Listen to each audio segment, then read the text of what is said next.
What is up, Star Trek fans? Dan Gunther here, making a breaking news video.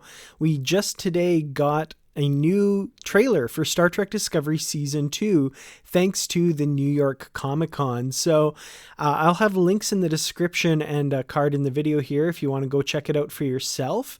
There are a couple versions available. There's one for CBS All Access if you're based in the US, and one from Space Channel if you're based in Canada, and I'm assuming one for Netflix if you're outside of the US or Canada, which I will attempt to link to as well. So I'm not going to quite do a frame-by-frame breakdown, but I am going to highlight some important stuff that we learned from the trailer.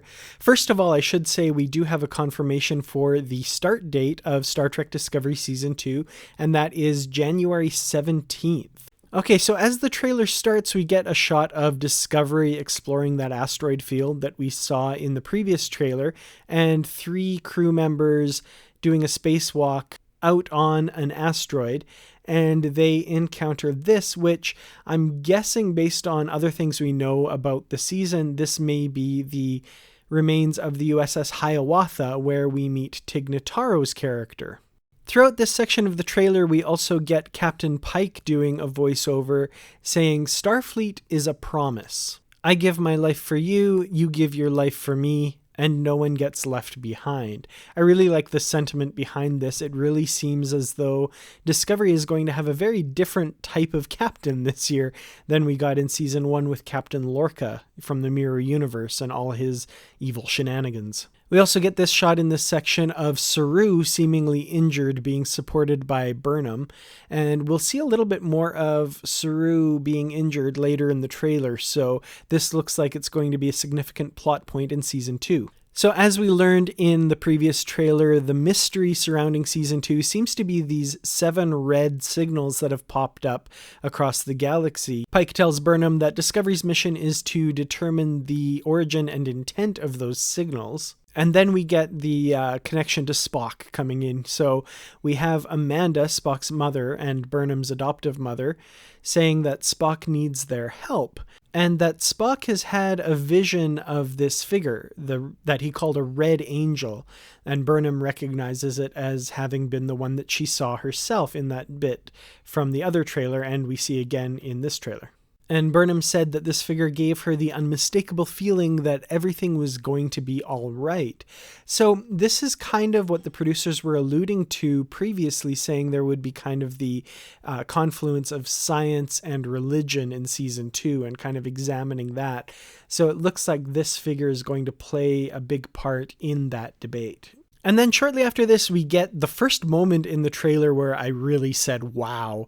And that is this kind of holographic projection of a Klingon ship. And the thing is, the Klingon ship looks a lot like the D7 class battlecruisers of the original series or the Katinga class battlecruisers of the Star Trek films.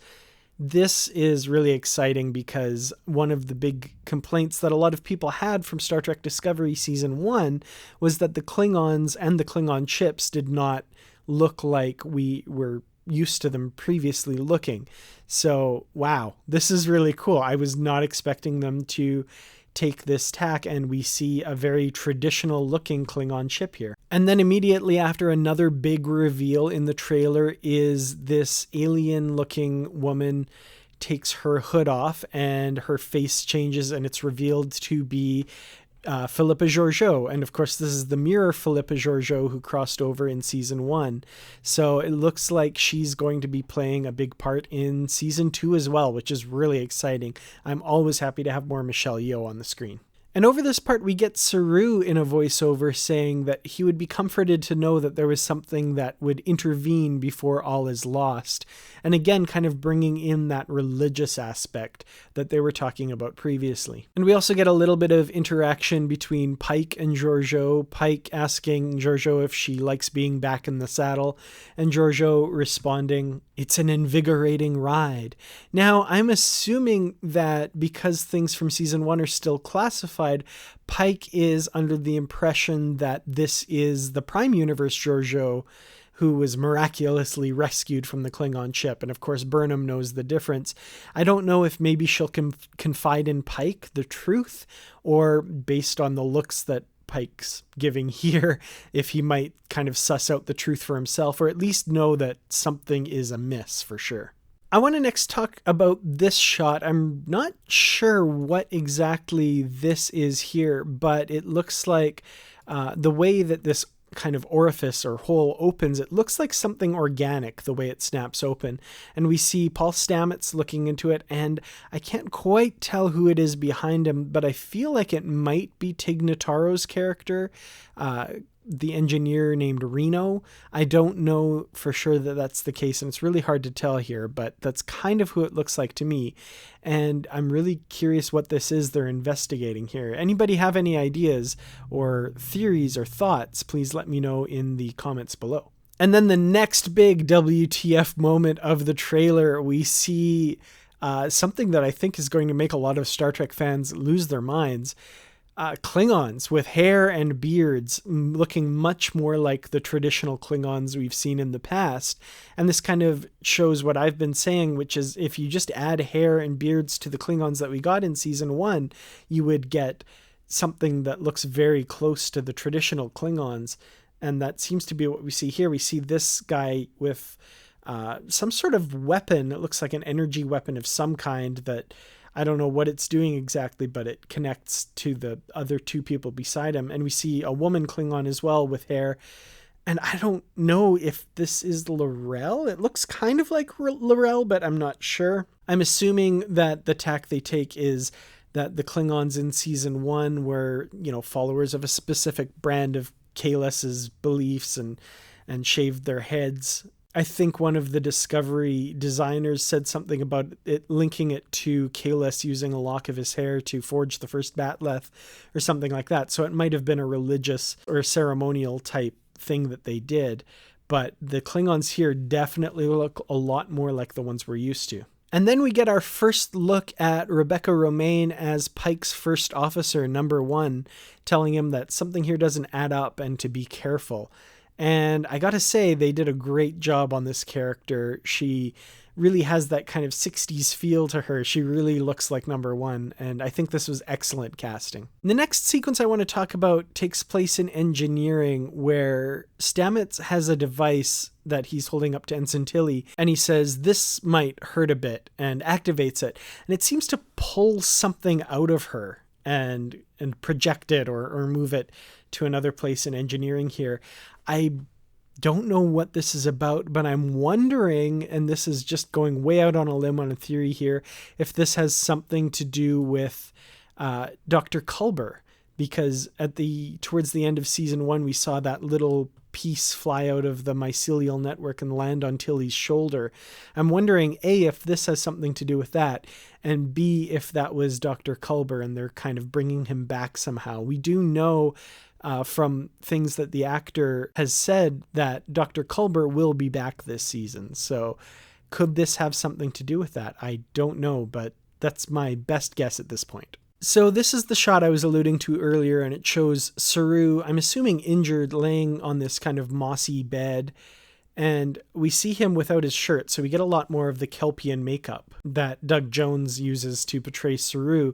So it's kind of cool. We get to see a little bit more about the Kelpians. And it looks like he's in rough shape, and Burnham, quite upset, says, "You are my family," which is a really nice continuation of that kind of brother-sister relationship they had in season 1, where, there was a lot of quarreling and squabbling, but they're still very close and have a lot of deep feelings for one another. It's complicated, really. Then we get kind of a quick montage of action-y stuff, culminating in this kind of cool little scene where Tilly says, "Discovery could be doing something," and Burnham replies, "Impossible." And I really kind of like the energy between the two here. I'm excited to see a bit more levity, a bit more happiness, a bit more, that feeling of discovery and excitement that I love from Star Trek in season 2. So, seeing people smile and be happy, that's awesome. And then some stuff really happens quickly in engineering here where Tilly is surprised by something. She yells, "Oh my God!" And it's in the kind of containment unit for the Spore drive. And then there's energy arcing across the room. If you look closely, Tig Notaro's character, Engineer Reno, is in this scene as well with Stamets. So I think she might play a bit of a big role in season 2, or maybe even just in a couple episodes. It's hard to tell from a trailer, but I really like Tig Notaro. I'm happy to see her on Discovery. And yeah, what's going on here, I'm not sure. Does it have something to do with the Spore drive or not? It's possible. I'm really not sure how big of a role the Spore drive is going to play in season 2, but it looks like we're at least still in that lab in engineering that houses the Spore drive components. And then tagged onto the end of the trailer is this very fascinating bit, and I use the word fascinating for a very specific purpose, because we get our first look at Spock in Star Trek Discovery. He's being wheeled in on this gurney and is awakened using a hypo spray.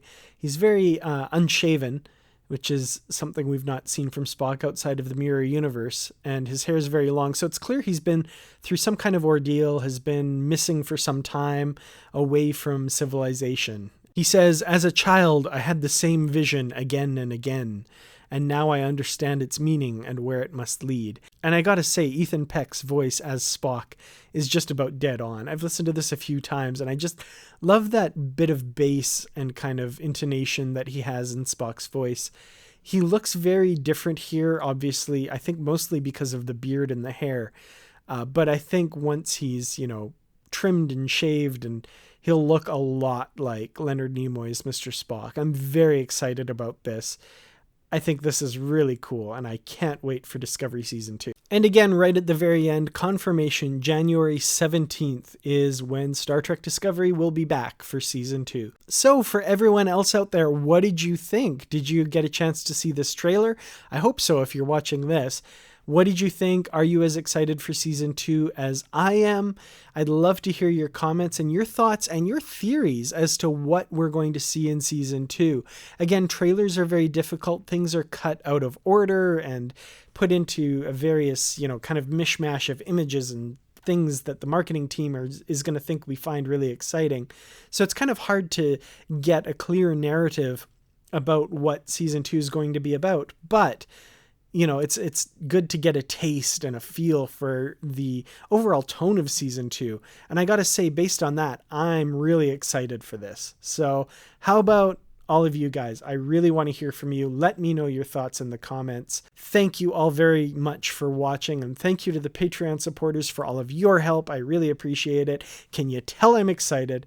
Bring on Season 2. I can't wait. We've got 3 more short treks before Season 2. And also, if you haven't seen my review of the first episode of Short Treks, Runaway, you should check that out. I'd really like your thoughts on that if you've had a chance to see that. Thanks again for watching. I'll see you all in the next video. And anytime there's more news about Discovery or any other aspect of the Star Trek universe, I'll be sure to bring it to you. Until then, live long and prosper.